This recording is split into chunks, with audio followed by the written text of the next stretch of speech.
Eczema को सिर्फ etching और स्किन रैशेस समझना एक कॉमन मिस्टेक है। एक्जिमा एक्चुअली एक इन्फ्लेमेटरी स्किन कंडीशन होता है जिसके डिफरेंट काज, डिफरेंट टाइप और डिफरेंट क्लिनिकल प्रेजेंटेशन होते हैं।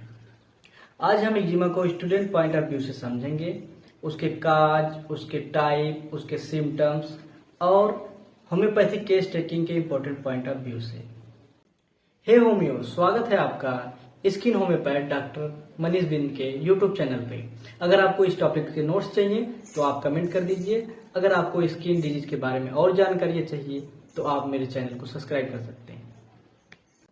एक्जिमा क्या है? सिंपल डेफिनेशन है, eczema is a group of inflammatory skin disorders characterized mainly by pruritus, erythema, dryness and variable skin lesions। Eczema कोई सिंगल डिजीज नहीं बल्कि इन्फ्लेमेटरी स्किन कंडीशन का एक ब्रॉड ग्रुप है। एक्जिमा एक्यूट और क्रोनिक होते हैं। एक्यूट अगर है तो उसमें इरिथमा, एडिमा, वेसाइकल्स और ऊजिंग होगा, जबकि अगर क्रोनिक है तो उसमें ऊजिंग के बाद एक पपड़ी सी बन जाती है। क्रोनिक है तो ड्राइनेस, स्केलिंग, थिकनिंग को लाइकेनिफिकेशन बोलते हैं, क्रैकिंग और परसिस्टेंट इचिंग होता है। Important point, pruritus is the cardinal sign of eczema. Pruritus मतलब इचिंग होगा ही होगा। Cause and risk factor, eczema को समझने के लिए एक इम्पोर्टेंट कॉन्सेप्ट है, जेनेटिक ससेबिलिटी, इन्वायरमेंटल फैक्टर और इम्यून डिसरेगुलेशन।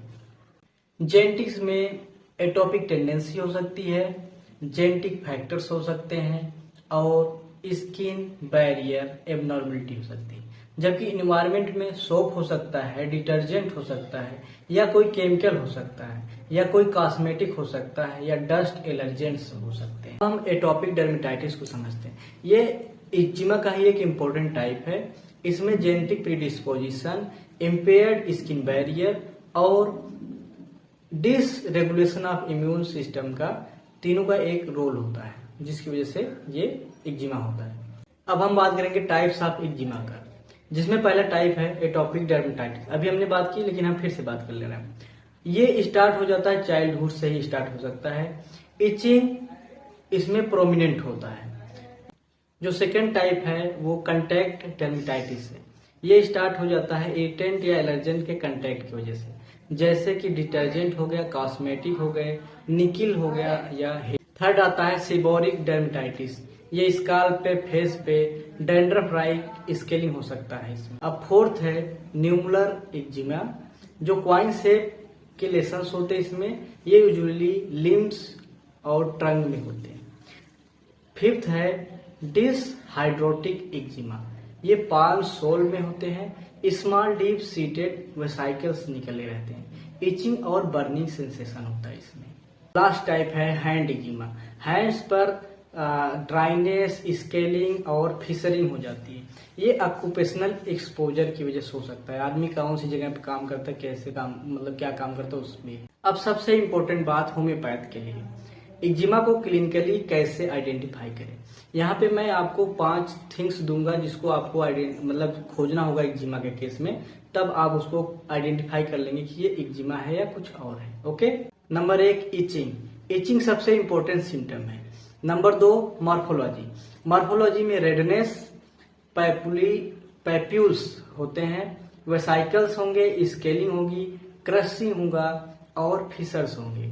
ये होता है उसका मॉर्फोलॉजी। और उसमें लाइकेनिफिकेशन मतलब चमड़ी थोड़ी सी मोटी हो जाती है, थिकनेस हो जाता है। ठीक है। तीसरी बात डिस्ट्रीब्यूशन। ये वैसे तो बॉडी के किसी भी पार्ट पे होता है, लेकिन आपको देखना है कि बॉडी के किस पार्ट पे हुआ है। मेनली ये यहाँ पे और कंधे पे और ऐसी कुछ जगहों पे मेनली होते हैं, स्काल्प वगैरह पे, लेकिन ये बॉडी के किसी पार्ट में हो सकते हैं। इसका चौथा हो गया डिस्चार्ज। ये ड्राई भी हो सकता है और ऊजिंग भी हो सकता है। और पांचवा हो गया इसका कोर्स। ये एक्यूट भी हो सकता है और क्रोनिक भी हो सकता है। अगर एक्यूट है तो जो सिम्टम्स मैंने अभी आपको बताए हैं शुरू में वो एक्यूट के हैं, और क्रोनिक है तो वो लाइकेनिफिकेशन, थिक और ड्राई हो जाता है। ठीक। अब important clue, itching, inflammation, characteristic distribution, dry या ओजिंग है, स्केली स्किन है, तो ये स्ट्रांगली एक्जिमा को इंडिकेट करता है।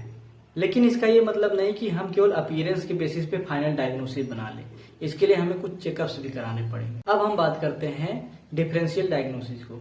जो हम देख रहे हैं वो एक्जिमा ही है या कोई और स्किन कंडीशन है, तो इसी को डिफरेंशिएट करने को ही डिफरेंशियल डायग्नोसिस करते हैं। एक्जिमा सबसे ज्यादा मैच करता है सोरियासिस से।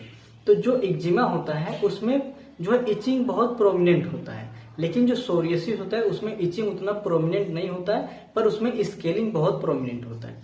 और जो सोरियासिस होता है उसमें सिल्वरी स्केल्स होते हैं, जबकि जो एक्जिमा होता है उसमें ओजिंग टाइप के होते हैं, वो एक्यूट केस में, और क्रोनिक केस में ड्राइनेस टाइप होते हैं। जबकि जो सोरियासिस होता है अगर उसके स्केल को उखाड़ा जाए तो वहां पे जहां से उखाड़ेंगे वहां पे छोटे छोटे नीडल पॉइंट्स से ब्लीडिंग होने लगती है। ये मेन जो है पहचानने का तरीका है सोरियासिस को और एक्जिमा को। एक्जिमा जो है उसमें लाइकेनिफिकेशन हो जाता है, मोटी सी हो जाती चमड़ी। अब हम बात करते हैं डायग्नोसिस की। यहाँ पे स्टूडेंट को समझने की जरूरत है कि जो एक्जिमा का डायग्नोसिस है वो क्लिनिकल हिस्ट्री और स्किन एग्जामिनेशन पर यूजुअली डिपेंड करता है। हिस्ट्री में हम ध्यान रखेंगे ऑनसेट, ड्यूरेशन, उसका रिकरेंसी क्या है, ट्रिगर किस चीज से हो रहा है, ऑक्यूपेशन क्या है पेशेंट का, पर्सनल और फैमिली हिस्ट्री पूछेंगे, और प्रीवियस में उसने क्या क्या ट्रीटमेंट्स लिए हैं। अब हम इन्वेस्टिगेशन की बात करें तो एक्जिमा के हर पेशेंट को इन्वेस्टिगेशन की कोई जरूरत नहीं होती, उतना जरूरत नहीं होती। कुछ सेलेक्टेड केसेस में ही इन्वेस्टिगेशन कराए जाते हैं। जैसे अगर कोई सस्पेक्टेड है कि एलर्जी कंटैक्ट डर्मेटाइटिस है तो हम उसमें पैच टेस्टिंग करते हैं, या हमें सस्पेक्टेड है कि ये कोई फंगल इन्फेक्शन हो सकता है तो हम KOH एग्जामिनेशन करते हैं। अब मेन पार्ट हम होम्योपैथिक केस टेकिंग की बात करते हैं। स्टूडेंट को ये समझने की जरूरत है कि होम्योपैथी में केवल लेसन्स देख करके रेमेडी प्रिस्क्राइब करना ये इनफ नहीं है। इसमें हमें केस टेकिंग करना पड़ेगा और उसमें नोट करना पड़ेगा उसका लोकेशन क्या है, फेस पे है, कंधे पे है, एल्बो पे है, या ईयर्स पे है, या नोज पे है, या माउथ लिप्स पे है, कहाँ है, ये लोकेशन आपको डिसाइड करना पड़ेगा। और जैसा कि हम लोग जानते हैं कि सेंसेशन कैसा है, उसके बाद मोडालिटी क्या है, मतलब मोडालिटी मतलब कब बढ़ता है कब घटता है, सेंसेशन मतलब कैसा है, इचिंग है, बर्निंग है या पेन है, किस तरह के का है, काजेशन क्या है, उसका मेन काज क्या है, हो सकता है मेंटली स्ट्रेस की वजह से बढ़ रहा हो, या कोई इन्वायरमेंटल फैक्टर हो सकता है, या कोई जेनेटिक फैक्टर्स हो सकता है, जो मैंने अभी डिस्कस किया शुरू में। वो सब डिस्चार्जेस कैसे हैं, वाटरी है, थिक है या स्टिकी है, ऑफेंसिव है, कैसा है वो डिस्चार्जेस देखिए। फिर उसका फिजिकल जर्नल, उसको प्यास कैसी लगती है, उसको स्लीप कैसा है। अब आता है मेंटल जर्नल। मेंटल जर्नल में हम उसके एंगर के बारे में, एंजाइटी के बारे में, उसके इंटेलेक्ट के बारे में, माइंड के बारे में पूछेंगे। उसके बाद हम आपको की पॉइंट्स बताएं तो एक्जिमा का जो है डायग्नोसिस डिजीज के नेम पर हो जाता है, लेकिन जो होम्योपैथिक ट्रीटमेंट है उसमें डिजीज के नाम पे दवाई नहीं दी जाती, उसमें पेशेंट की इंडिविजुअलिटी और कैरेक्टरिस्टिक सिम्टम के बेसिस पे दवा दी जाती है। ओके, इसमें हम एक्जिमा में हम कुछ होम्योपैथिक दवाइयाँ दे सकते हैं, जैसे सल्फर हो गया, ग्रेफाइट हो गया, पेट्रोलियम हो गया, रस्टॉक्स हो गया, आर्सेनिक एल्बम हो गया और नाइट्रम्यूर हो गया। अगर आप चाहते हैं कि हम इन दवाइयों को थोड़ा सा डिफ्रेंशिएट करके बताएं तो ये सेकंड पार्ट में हम बताएंगे। इसके लिए आप लोग कमेंट कर सकते हैं कि मैं इसका सेकंड पार्ट बनाऊं कि ये दवाइयाँ किस किस कंडीशन में एक्जिमा में यूज होंगी। अगर आप BHMS स्टूडेंट हैं और ऐसे ही क्लिनिकली ओरिएंटेड वीडियो चाहते हैं होम्योपैथी के बेसिस पे, तो आप मेरे चैनल को सब्सक्राइब कर लीजिए। मैं स्किन से रिलेटेड और भी बीमारियों के बारे में जानकारी इस पे अपलोड करता रहूंगा। Thank you so much, bye bye.